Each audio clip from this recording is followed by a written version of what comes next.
Before we get started tonight here, ladies and gentlemen, on Fast Break, I do want to talk about one of our sponsors here on M.I.A Sports Radio, Legacy Financial. With all the hard times we have had in 2020, let Legacy Financial help you out to get your life right in 2021 and beyond. You can give them a call at 510-928-2104. They can help you a lot of things. Help bring up your credit score. Help you get out of debt. Things of that nature. So if you one of the people that has had some struggles this past year, please do give them a call. And once again, that number is at 510-928-2104. They can do Zoom calls with you. Everything of that nature. So please do give them a call.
Boy, the Nets sure did turn the NBA upside down.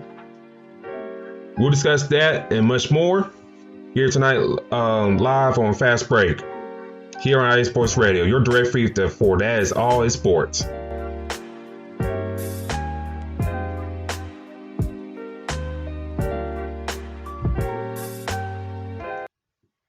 And join us tonight as you shall, ladies and gentlemen. We got a lot of things to discuss, and a special guest joined us tonight. D-Lock, how are we doing tonight, sir? I am doing up and down right now. How you guys doing tonight? I'm actually tuned into my Bucks playing right now. It is division game going against the Saints. So, I'm doing two things at one time. This is a chance for us to go to the NFC Championship game. The last time we've been was against the Eagles back in 2002. So, yeah, I'm in. By the way, the Nets did beat my Magic. We'll talk about that. But yeah, I'm here. Everything is it's almost halftime, but I think I'm holding on right now. Yeah, I know your Bucks. I mean, it's tight right now. So it's very tight. It's very tight right now. So I understand, man. I understand. Because I was like that Tennessee and playing Baltimore. I was like, y'all could do a couple things. But anyways, I understand. We got, like I said, we got a loaded show tonight here, ladies and gentlemen. The Brooklyn Nets have turned the NBA upside down. We shall see. But first, join us here on Fast Break. NASCAR about to be up and rolling here next month. Along with other racing for the upcoming season. He is the co-host of the Extra Mile, along with Daryl Kinsey, who was going to join us tonight but had other obligations. But, we will talk about his Wizards, but, I know he'd be mad to me about the Wizards. But anyways, and also along with Michael Ward as well. But ladies and gentlemen, first time here in the lab for Fast Break. Welcome, Mr. Christopher Lehman. How you doing tonight, sir? I'm doing great. Thanks for having me, guys, and can't wait to talk a little bit of NASCAR, talk a little bit of Bucks basketball, and just have a good time on this Sunday night before we go back to work tomorrow. Well, luckily for me, I am off, so I don't have to worry about that. But Chris, I want to ask you this, and we seen like this past year, NASCAR, got a lot of involvement, from, the social injustice that has happened this past year, led to like a lot of changes and a lot of, behind the scenes things happening.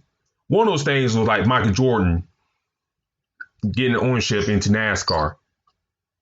How do you think that will go, going forward for NASCAR, and how much would that bring to a spotlight to the sport that needs, new life into it?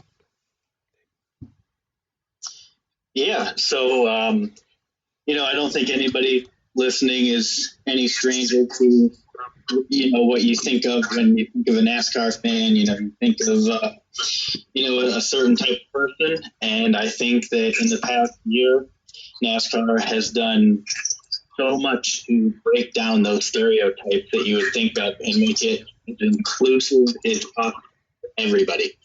And the fans have taken it the best they can in stride. They should be better. But in terms of the organization of NASCAR, the teams, the people that make it run, they have embraced the change and they're seeing the benefit of it. Fans are flocking to the sport. You've got new teams starting like Michael Jordan and Denny Hamlin, which we'll talk about in a few minutes. But a guy like Michael Jordan's not going to go into a sport with bad metrics. If he didn't believe in the direction that NASCAR was going, and believe in the people and that it was an authentic change, you guys know he would never put his name on anything. And recently, actually, Pitbull, the rapper, he actually just, the news dropped a couple days ago that he's actually co-owning a team now. So, okay. You've got all these different people coming from different walks of life, and everybody's trying to get in on the ground floor. I think, for me, for NASCAR, I used to watch NASCAR heavily. I was a big Jeff Gordon fan coming up. And one thing for me that kind of, I don't know, I guess stopped watching NASCAR. Like once Jeff Gordon retired, I was like, I didn't find the love again. And, another person I was going to attach myself to was Carl Edwards. But then, he retired as well. So, as an African-American male, do you think, having Jordan in the fold, having Bubba Wallace under his wing, you think that would draw the African-American base that, that galvanized behind Wallace this past summer with the news and everything like that? You think that would draw in a new audience with them? I mean, draw a new audience, with those two in the fold. Yeah, absolutely. NASCAR took that news incident as serious as you could have imagined. And thankfully, at the end of the day, it was not, racially motivated. It was not done as a symbol of hate. In the investigation, they actually went back. That garage area, just for a little backstory, was when they discovered that noose, that garage area had only serviced one race. It was a brand new garage. And whatever team was in there, and this is stuff that the investigation kind of left the public eye, and I'm sure they dealt with it internally. But they were able to go back to pictures from the previous year and actually find that the previous team had noted that. So, like I said, thankfully, it was not done as a symbol of hatred. Obviously, it's not acceptable to tie that, but at least it wasn't done as a like a, I don't know what the word I want to say is, like a not a knife in the back, but kind of like a symbol of anger, because this happened probably 2 or 3 races after NASCAR officially banned the Confederate flag on all properties. And Bubba Wallace had a big part of that. But going as far back as 2000 and the late 90s, Dale Earnhardt, actually, there was a story recently broke out about him where he had a Confederate flag, and somebody approached him and said that offended her, and he removed it from everything he did from then on out. No more Confederate flag. And,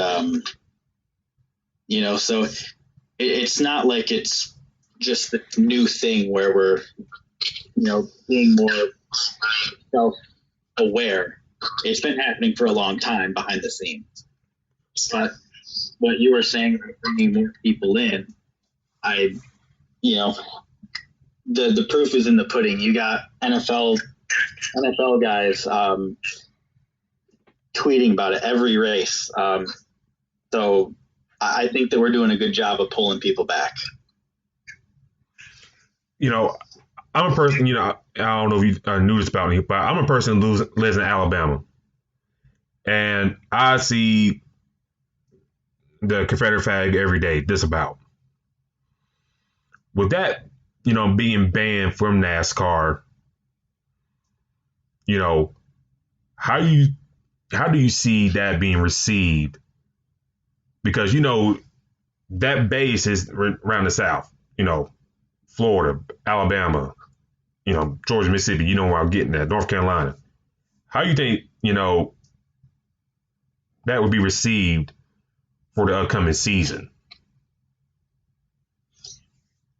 I think that the initial shock is gone. I think that they have been enforcing it seriously. They're kicking people out. They very publicly kicked somebody out for wearing a Confederate flag T-shirt. And if you're on the property at all, if you're camping, you can't have a bumper sticker on your camper with that flag on it. Oh, otherwise, you will have to remove it or you will have to leave. So they're taking it very seriously, and that is a great thing. I am all for it. Just about everybody I know, thankfully, I wouldn't align myself with somebody who feels the need to fly that flag. I don't believe in it. And something that Dale Earnhardt Jr. had actually said right around the time that Talladega, that race was going on, was he said that he saw the Confederate flag more in the north than he ever did at Talladega, which I think is disturbingly eye-opening. Well, I mean, I'm pretty sure D-Lock can attest to this. Once it, having that flag and a person's, having it around it, having whatever reason you have, it's going to be hard for that group of people to let that go.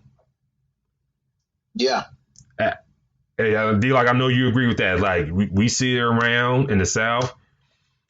They got that flag, and it, as they say, it's a culture thing. It's their heritage. It's like one of those things, like, you got pride from their cold dead hands. So, I mean, you're talking about something that people have been having with them for so long. So, fact is, it goes with anything. Like if you have been doing something for so long and all of a sudden somebody's telling you to stop doing it, it's not going to be easy, regardless if it's right or wrong. So that's what you're going to run into, and it can get very chippy as well. So I think that this is something that we have to definitely watch for in NASCAR, because it's something that we've seen for so long. It's been the norm at some point. This is a time, with things going on right now, things have to change. Obviously it's happening in every sport. And to me, this is something that needs to be done. Yeah.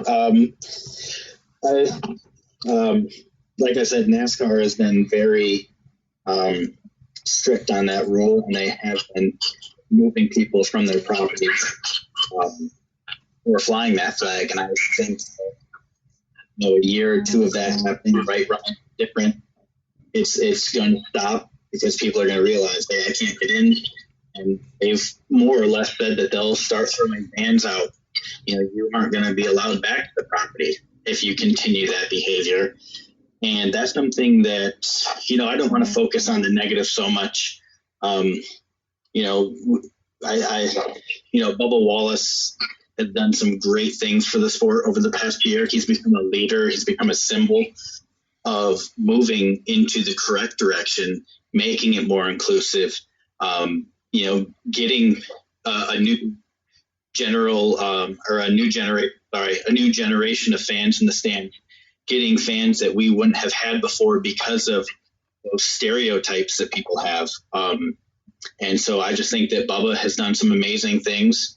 And you look as far back as Richard Petty, the GOAT of NASCAR, the greatest of all time. He was 100% behind Bubba the whole time. And that speaks volumes to me. That speaks absolute volumes. That the greatest of all time supported him 100%. So let's do a little change of pace.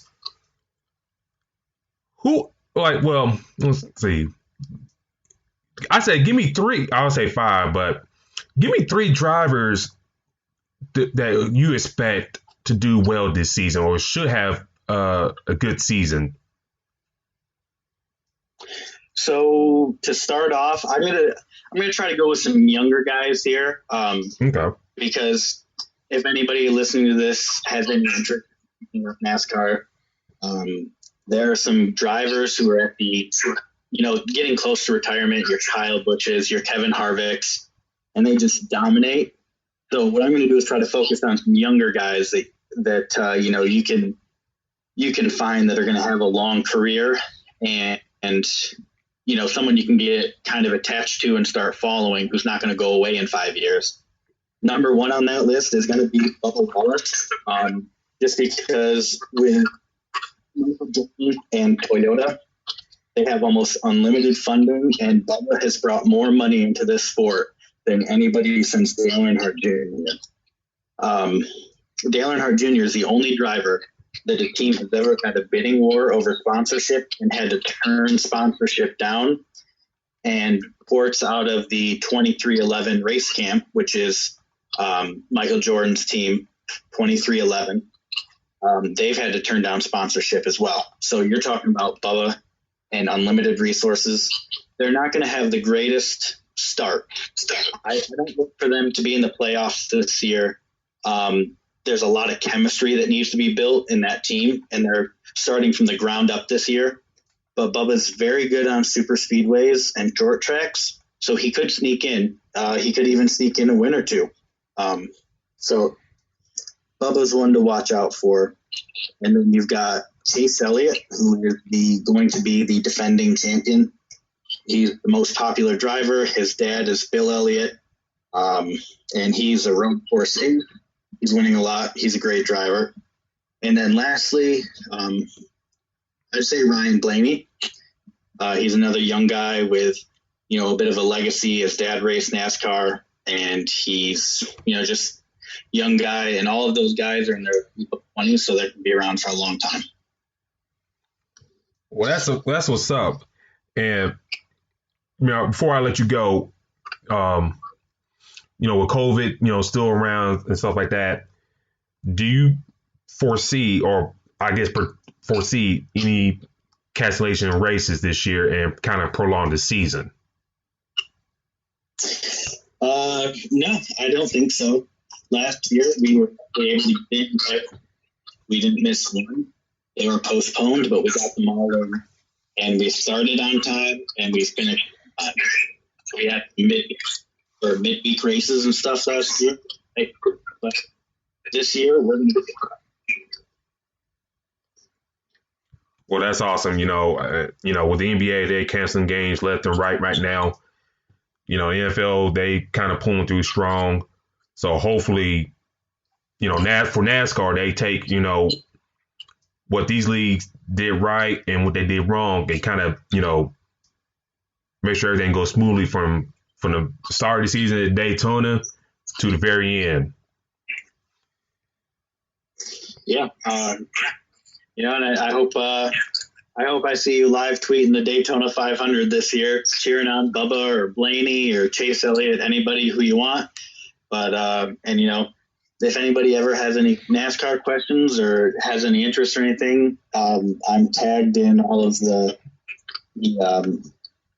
promotional stuff for this episode. Feel free to follow me, DM me, whatever you want. But, all right. Well, ladies and gentlemen, that is Christopher Lehman of the Extra Mile. They'll be up and back running after a little break this Thursday, 8 Eastern, 5 Pacific. Please check them out here on IA Sports Radio. Any final words, Chris? Go Bucks. Big time. I'm a big Giannis fan, so I like Villanova. Villanova's my team for college. So Dante DiVincenzo, go Bucks. Go any Villanova player in the NBA, but specifically Dante and Giannis. All right, y'all heard the man. That's Chris. Thank you for joining us, Chris. I know we probably do. We'll do this again. I love this today. We'll do this again. But thank you for joining us, sir. Yeah. Hey, thanks for having me. And anytime you guys want to jump on the Extra Mile Thursdays at 8, just let me know and we'll get you on. All right. Definitely. Appreciate that. All right. You take care, sir. Yep. Thanks, guys.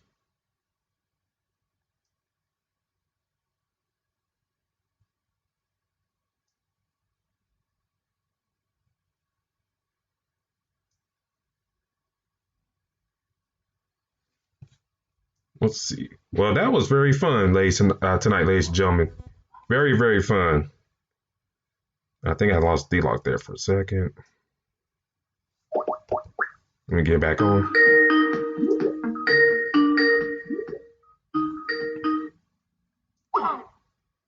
So I'll try and get him back on. But as at NASCAR, right around the corner, I know in the midst of all this, NFL stuff, NBA stuff, hockey's about to get up and rolling. So, hopefully NASCAR, will pull through and have a straight and solid season. Big time. I mean, I know a lot of people are expecting a lot from NASCAR with everything going on. So, we do talk about basketball a lot, but other sports are very exciting as well. I always watched Dale Earnhardt, to be honest with you, him and his son when I was growing up. So very interesting. Guys get a chance to tune in on their show Thursdays. So, yeah, do check in Thursdays at 8 Eastern, 5 Pacific, 7 Central. And I know the guys going to be breaking it down for y'all. So please tune in. But Mr. Locke, boy, a lot of stuff happened up in New York. A lot of things been going on. I've been thinking about all weekend, like, where can we start at? Yeah. It's a lot of stuff that has happened big time. And before we get to that, shout out to the chat joining us today. Shout out for Terry Rodriguez. Shout out to Larry B. I think I saw Andrew up in here. Shout out to Andrew. Shouting out the Cavs. Hey, the Cavs. If they get everybody back healthy, I think, they could be a sleeper team in the playoffs. Especially the way Washington been playing, if they can keep that up, I think they'd be looking pretty good. So, and Terry saying Colorado wins basketball got Stanford on the ropes. So Stanford, who already lost before, is on the ropes again. So, ooh. not a good look for them. But hey, Stanford got the #1 recruit in the nation from Colorado, so I guess that's a good thing for them. But Mr. Locke, one half of the week, we had Kyrie celebrate his family's birthdays. Now talking to the Nets management and etc. To the latter of the week, James Harden just doing everything, saying anything to get out the hell out of Houston. Yeah, for real, literally. I guess we can start with Kyrie first. Yeah. Go ahead. Tell me your thoughts. I know the national media, like Stephen A said, hey, if you don't want to play ball, retire.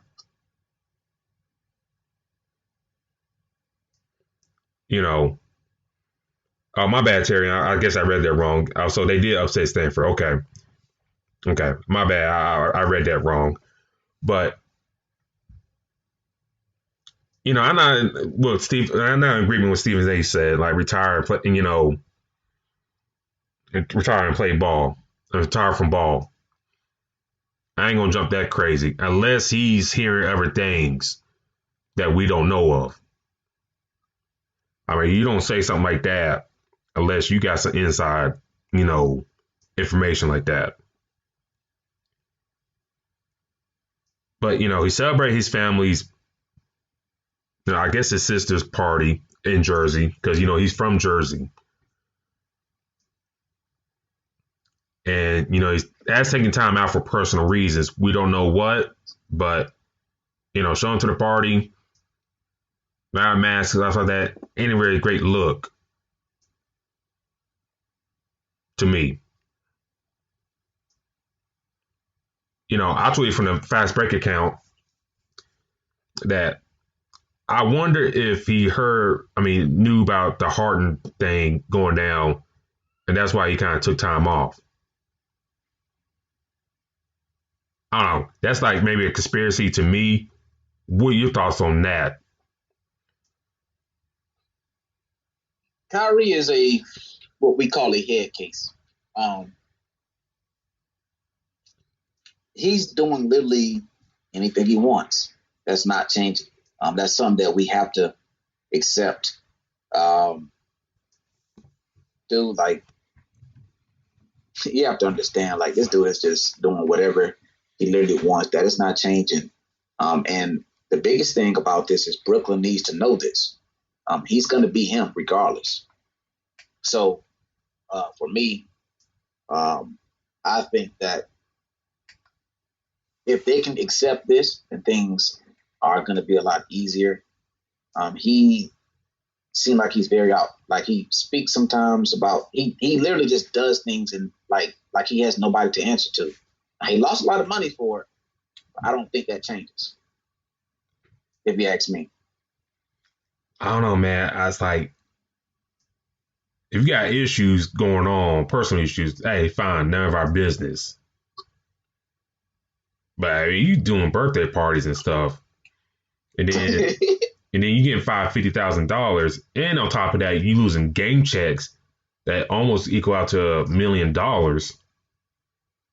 Plus, you live in New York, that not very friendly for professional athletes. Let's be real, not professional athletes in general, because you got to pay tax through there anyway, which is dumb. But, that's another subject for another day. But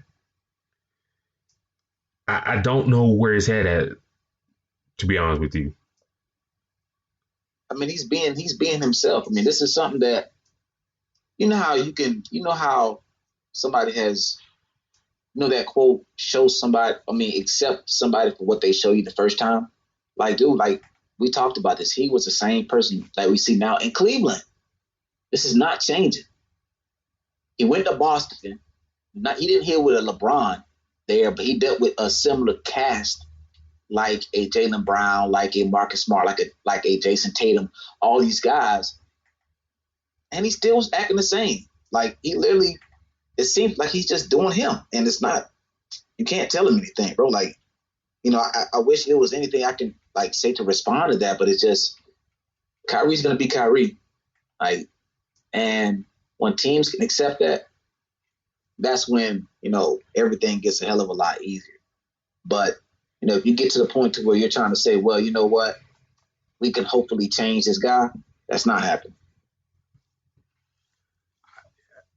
I'm not one of those people that are going to bash Kyrie. I talk to people, family members and friends. When they listen to the show, they said, "You gonna talk bad? You gonna bash Kyrie, right? Y'all gonna talk about bash Kyrie?" Like, no, we ain't do that. I ain't that type of person that bash a person like that. Unless he say something really, really off the wall, but. It seems like every time something comes up with him, it gets harder and harder to kind of like go to bat for him, or at least see his side of things. And with James Harden in his debut with the Nets against the Magic, they got Kyrie traded on Twitter. So, I hope for Kyrie that, you come in, fit in when you can fit in, and go win the championship with this new trio. The depth has taken a hit, but it's like, come on, dog. I want to root for you, but damn, you kind of making it real hard right now. Yeah, big time, making it very tough. And it's like he's careless, to be honest with you.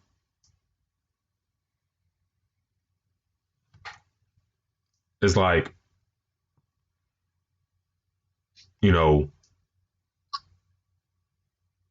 the Knicks right now, they playing pretty well. Kind of surprised right now for early season. The Nets, they're making the headlines right now. So I think one thing for the Nets, you want to kind of keep this on the basketball side of things. So in which, you can bring that championship for the first time back to New York City in a long time, but you want to be yourself. The Nets. Like I said, the Knicks ain't winning no championship this year. I think we're pretty much in agreement on that. But if everybody's ducks not in the same role for Brooklyn, if Kyrie's not on this game to go along with Durant and James Harden, you can kiss that championship's hope goodbye. Because with these three in the fold, their scoring abilities, it's almost finals or bust. Only thing I can see them stopping them is the Milwaukee Bucks. But if Kyrie's healthy, his mind in the right place, they should beat them.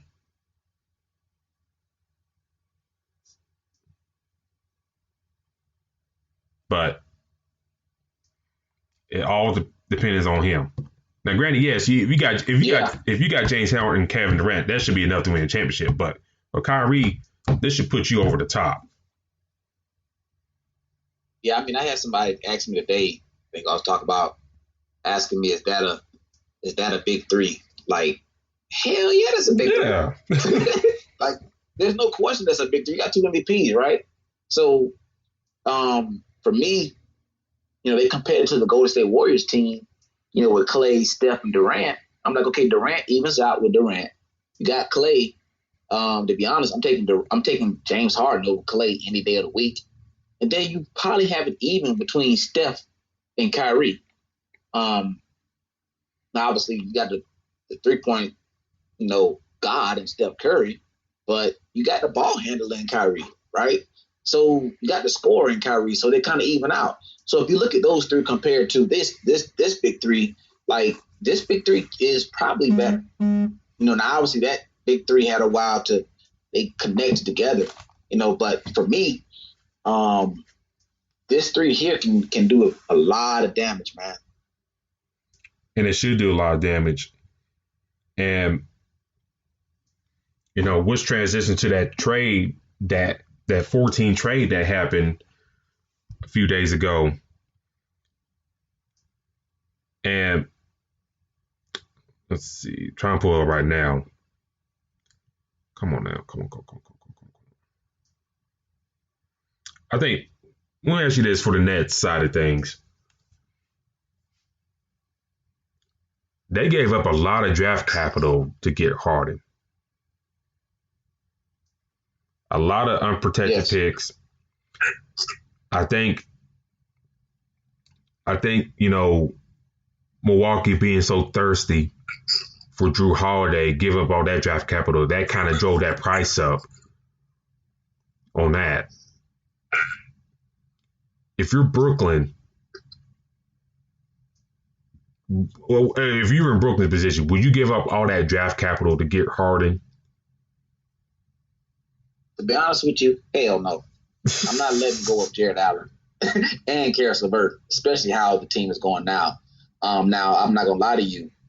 At the point of what's going on with Kyrie, I probably would ship him in the package deal for James Harden. I mean, I told you before, I was telling other people, I think they're going to make the trade with Brooklyn, but I was expecting that Kyrie be part of the trade in a 3-team trade because everything that he's doing is just it's not healthy for that team. It really isn't.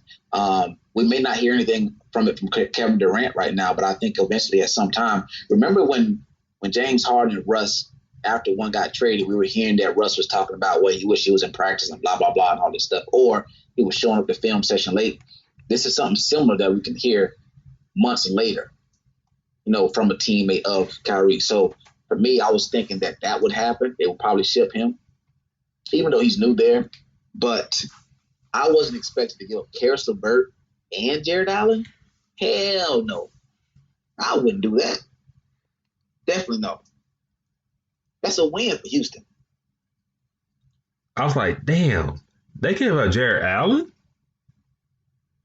Yes. A guy that is pulling up right now. I think his last game with Brooklyn, he was starting off.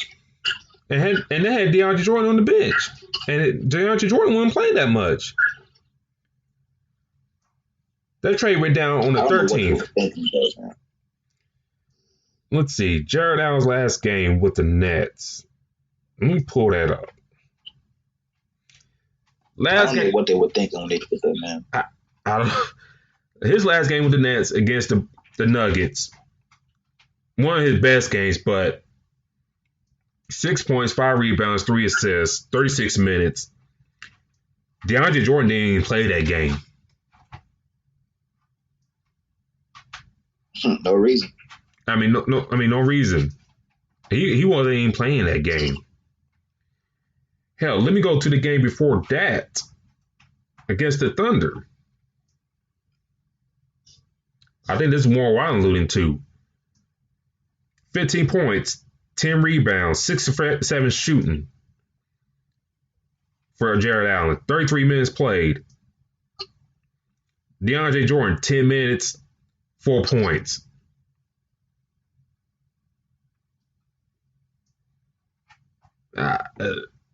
I'm missing something there. Yeah, big time. I told you, it I don't know what they were thinking, man. I understand how, I don't know. I can't give up both of them, sorry. Now, to get somebody with that much caliber, you're going to have to make a big trade. But damn, You know what I'm saying? Like, you're literally going to give them that piece. And, and to kind of break down the trade real quick, ladies and gentlemen, the Nets get James Harden. The Rockets, we'll get to them in a second, get Oladipo, Dante Exum, 3 Brooklyn first rounders, a Milwaukee first that I believe Cleveland had, I believe. And then they could potentially swap with Brooklyn 4 times through the first rounds as well.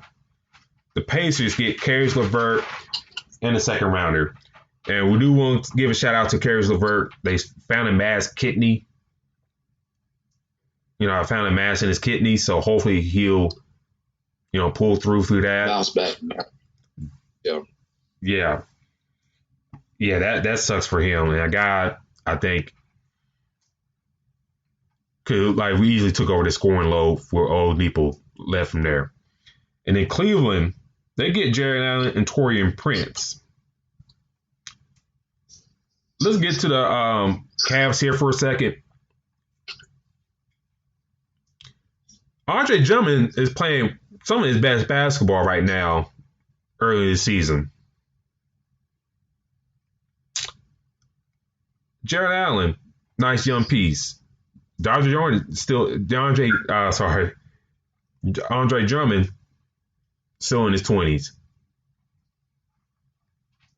What did Cleveland do with his logjam in the front court? With also JaVale McGee also in the fold. I think it's over with for Drummond. You think so? I think they're probably going to let him. They're going to let him go. Do you think they traded? Yeah, it's me. Do you think they traded him by the trade deadline and get some real value for him for the way he's playing? They could. I just feel like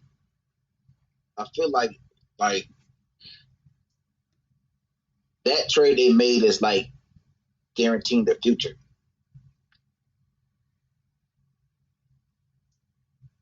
So I think he's not going to be there. Like, I legit think that. I think that they possibly would trade him to get something for him because he's such a, he's that big of an impact player. But, yeah, I really think that he's not going to be there after the season, regardless if they trade him or if they just let him walk.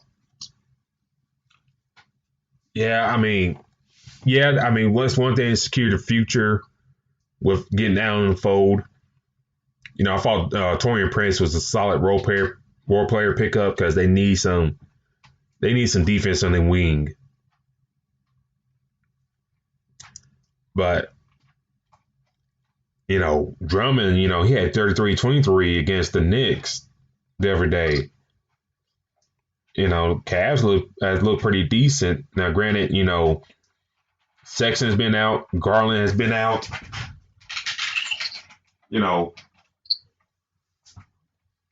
But, he's like up to his play since, those two guys been out. So I'm really interested to see how the minutes get split up, with those two in the fold. Yeah. So it's going to be very interesting. It's going to be something worthy of talking about because it's just the fact that, how are you going to, they're so deep, but they got to be healthy. Kevin Love is out too. Yeah, that's another thing too. Like,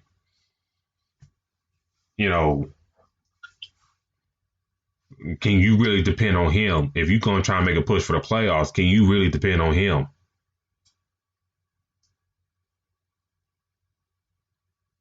That's my question with Cleveland. Like, yeah, when he's healthy, he's solid, but damn, it's like since post LeBron has left, dude ain't been really healthy.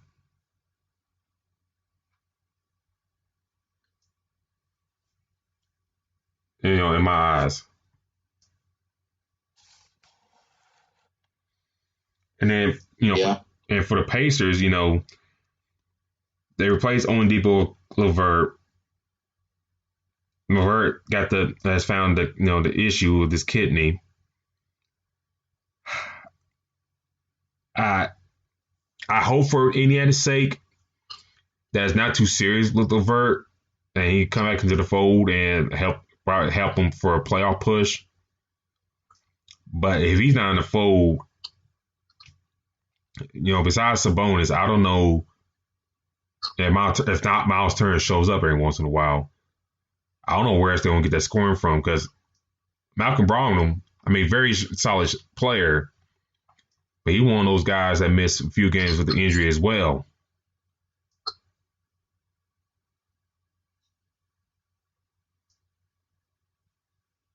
And then, getting the second rounder, that's just like a throw in. But I think the main thing for the Pacers is if LeVert's healthy, cool. If not, you still got him on the contract for a couple more years. So it's like, hopefully, things pull through. If not, you kind of stuck with a contract that you may have to, depending on what happens with his kidney, you got probably have to sweat if whatever issue's going on, if something bad to happen to LeVert, then you got to stretch out that contract for a few years, and then you're kind of in a rut on that wing position for Indiana. Yeah. And then the Rockets. Yeah, that's tough right there. That's very tough. Oh yeah, it's tough. So hopefully he pulls through. And then for the Rockets, they replace Harden with Oladipo. They get Dante Exum. Like I said, the main thing for them, and Oladipo is a free agent after this year. The main thing for them is the future first round picks and the Milwaukee first as well.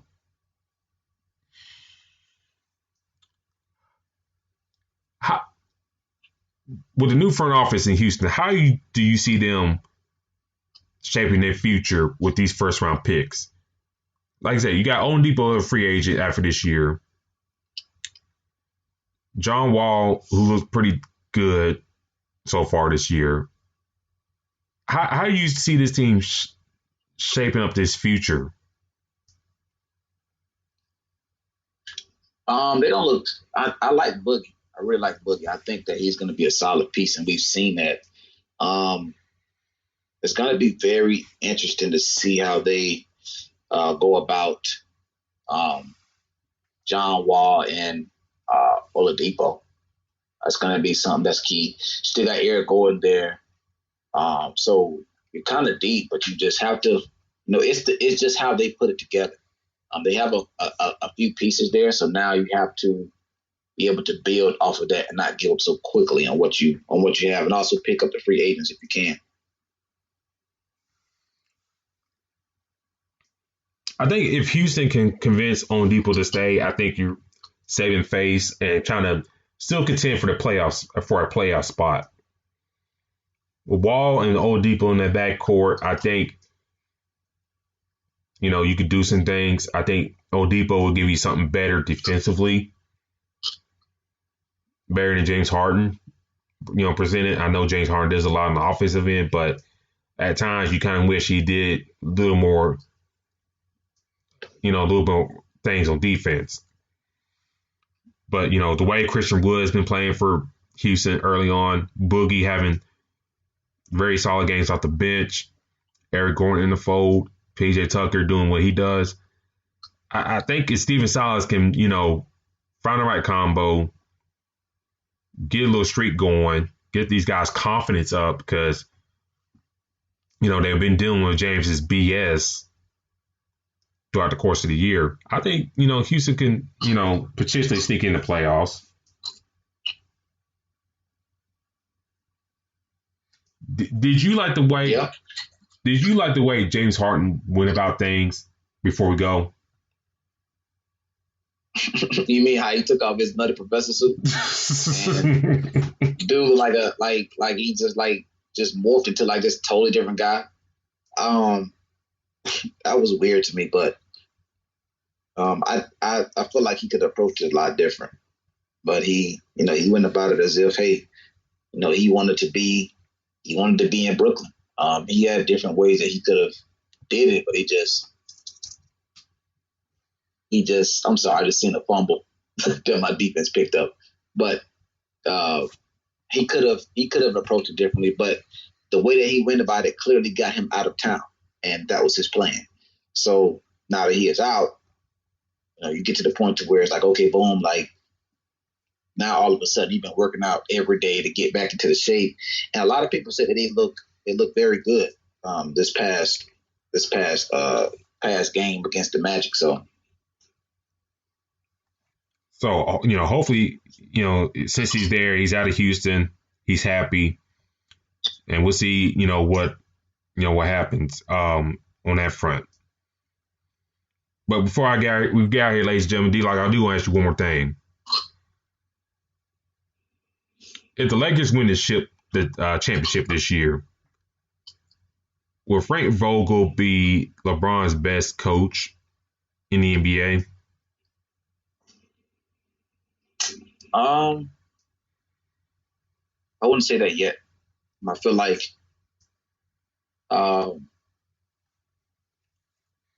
that's a tough question, boy.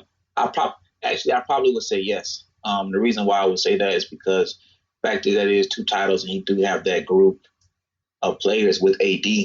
But I think it's a lot more to come than that. So I just feel like, as well as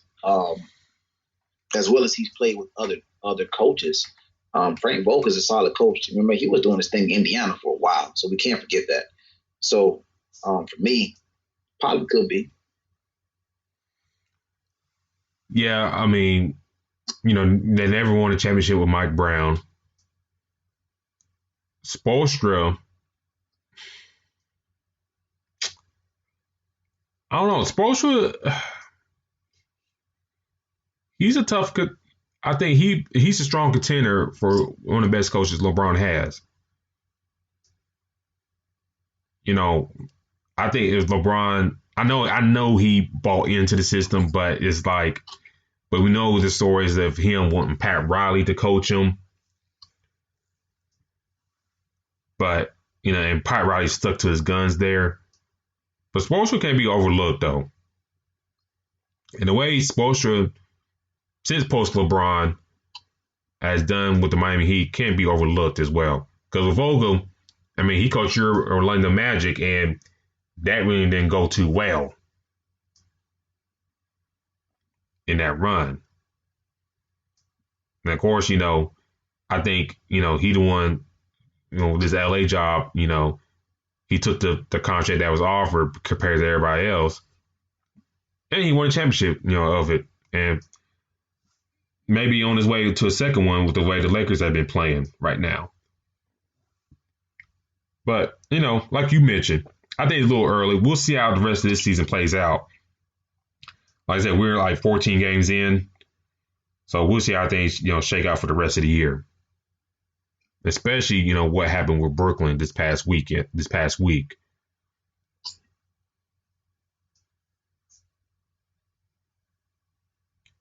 But, ladies and gentlemen, this has been our show tonight. Thank you for tuning in with us. Thank you for Christopher from the not Extra Mile, but was it Extra Mile? I forgot already, but it's like, yes, the Extra Mile. Close to it, yeah. Yes, the Extra Mile. I was right. Yes. Thanks for him tuning in to help preview the upcoming NASCAR season. And do check them out every Thursday at 8 Eastern, 5 Pacific. D-Lock, how can people find you on social media? You guys can find me at Black-813. Actually, like I said, I'm always tuned into the game at the moment, but it's very, something that is to watch out for. I'll be tweeting a lot about that. Also check me out on Twitter and Instagram. Let them know they can find you at. You can find me on Twitter at Spawn4288. That is Spawn4288. Also, I do another show on the side of Crooks Process. Find find the show through there through Facebook and Instagram. Give the show a like or subscribe. I did do an episode last week, so please tune into that. And I will be dropping an episode tomorrow. Maybe one or maybe two. But I know an episode will be dropping tomorrow. So please do be on the lookout for that. Also, follow us on Fast Break at IESR. That is Fast Break IESR. Also, please go to the website on IE Sports Radio. Buy some merch from us from the store. If you're a business or another show out there that need help promoting, we will do that for you. So please email us the details of that, and we'll help you out in promotion. So, and also follow IE Sports Radio at Facebook, Instagram, Twitter at IE Sports Radio as well. So we're going to get out of here. D-Law's going to watch the Bucks. Please tune in for the soccer scoreboard with Andrew Herrenball. I know it's a different time from when we previous time, but do please tune in after our show. So that's it for us. Sir.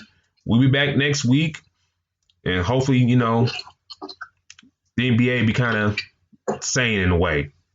But we're out. Peace.